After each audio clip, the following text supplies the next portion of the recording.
তোরে আজকা পাইছি, তোরে আজকা পাইছি। তুই লুকাই লুকাই থাকস কেন? তোর সে একটা গান রিলিজ হইছে, বোকা পেয়ে ধোকা দিলা।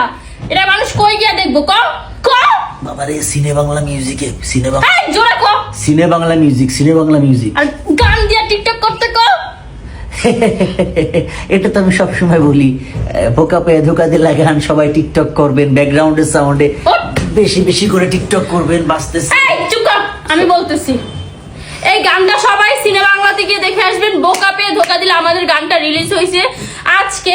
এ তো কিছু বলবে না, হ্যাঁ আমারই বলা একটু লাগবে। ভদ্র সম্মান দিয়ে কথা বলো, তুই তোমারই বাদ দিয়ে একটু সম্মান দিয়ে কথা আচ্ছা বলো। যাই হোক, এই গানের নায়িকা আমি।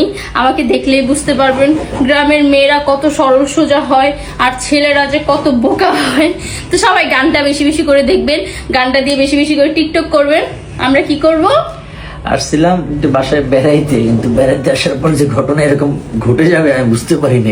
এই ধরনের আরে এইগুলা বাদ দিয়ে গানের কথা বলেন।